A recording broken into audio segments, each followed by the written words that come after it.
Hello friends, welcome to Ashish Polala classes. Today in the present lecture of Indian Penal Code, I am going to discuss with you exemption to the judges and judicial officers from the criminal liability. That when the judges and judicial officers will be protected from the criminal liability. As far as protection from civil liability of judges and judicial officers is concerned, there is a separate statute, namely the Judicial Officers Protection Act 1850, which gives protection to the judicial officers while the judicial officers are acting judicially. Beside this act, Section 77 of Indian Penal Code provides exemption to the judges from criminal process when the judges are acting judicially. And Section 78 of Indian Penal Code provides exemption to the persons whose act is in pursuance to the judgment or order of the court.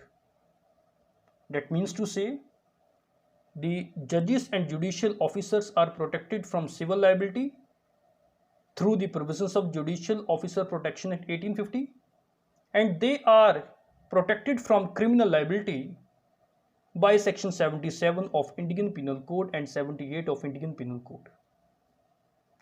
So today in the present lecture we will discuss the provisions of Section 77 and 78 of IPC in detail. First of all, start from Section 77.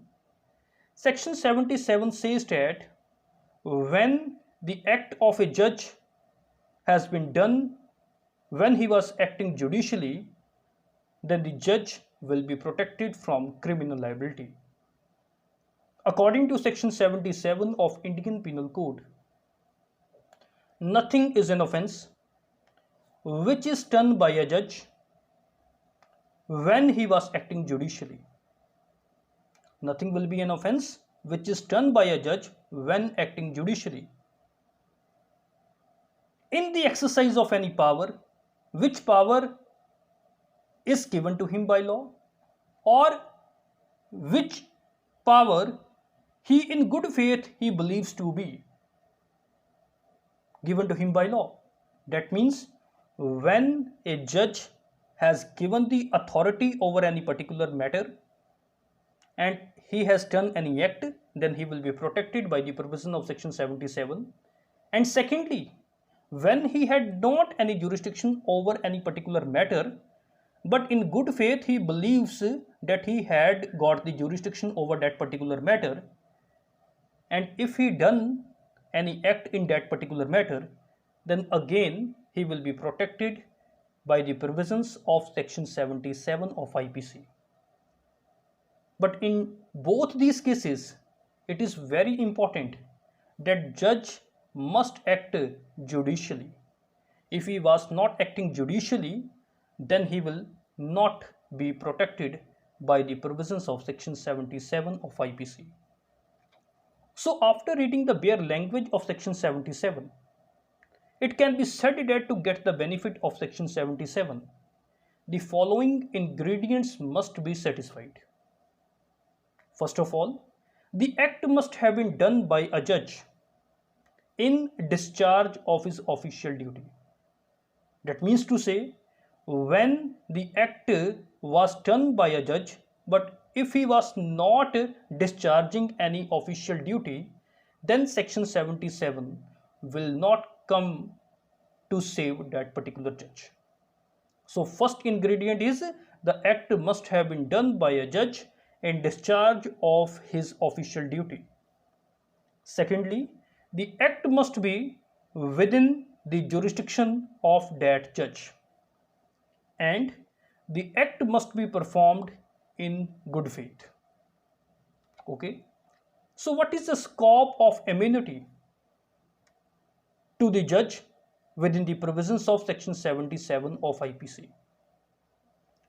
The scope of immunity which is provided to the judges is so wide that a judge is protected under this section even if he exceeds the jurisdiction which is granted to him by the law, and prosecutes a man for committing the alleged offence, provided that the act was done in good faith and under the official transaction. Thus, if a magistrate assumes on an erroneous reading of law that he had jurisdiction to decide a particular case, then he will not be criminally liable for exceeding his jurisdiction, though he had no jurisdiction to decide that particular matter, because the magistrate was acting judicially and he assumed that he had the jurisdiction in good faith.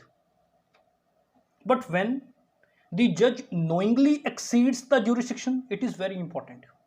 When the judge knowingly exceeds his jurisdiction or does an act which is contrary to the law, then whether he will be protected? Answer is no, he will not be protected. Then he will be liable, and this section will not come to protect the judge from criminal liability. For example, if a judge assaults or abuses a man, or a judge takes bribes, then he is as much liable as an ordinary man would be liable for his act.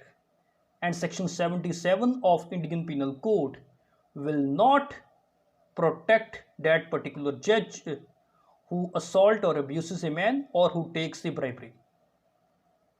In Meghraj versus Zakir Hussain, ILR 1975-1 Allahabad 280, it was said by the Allahabad High Court that no person acting judicially is liable for an act done or ordered to be done in the discharge of his official duty within the limit of his jurisdiction. That means to say, if a judge is acting in his official duty and he act within the limit of his jurisdiction, then he will not be liable. In such a case, the question whether he acted in good faith or in bad faith does not arise at all. So this was something about section 77 of Indian Penal Code when protection was given to a judge. But what will be happen if any person is acting in pursuance to the judgment or order of the court? If any act is done pursuant to the judgment or order of the court, then he will be protected by the provision of section 78 of Indian Penal Code. According to section 78 of IPC, nothing is an offence which is done in pursuance of or which is warranted by the judgment or order, and that judgment or order belongs to the court of justice, if done while such judgment or order remains in force. Okay, so section 78 states that if any act is done in pursuance to or which is warranted by the judgment or order of a court of justice, that act will not be an offence. If that act is done while such judgment or order remains in force. It is not a matter whether the court had jurisdiction to pass such judgment or order, but the condition is that the person who was doing the act must have done the act in good faith that the court had such jurisdiction. So what is written? Notwithstanding the court may have had no jurisdiction to pass a judgment or order, provided the person doing the act in good faith believes that the court had such jurisdiction. So I want to repeat section 78 of IPC. What is written in section 78? Nothing is an offence which is done in pursuance of or which is warranted by the judgment or order of a court of justice, if done while such judgment or order remains in force.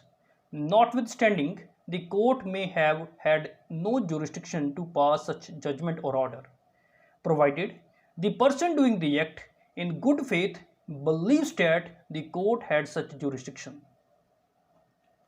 So it can be said that under section 78 of Indian Penal Code, An officer is exempted from criminal prosecution provided the act is done in good faith and he believes in the legality of the order. If the above mentioned conditions are satisfied, then an officer will not be liable for prosecution even if the court issuing the order had no jurisdiction or the order happened to be erroneous. But the officer must have done this act in good faith.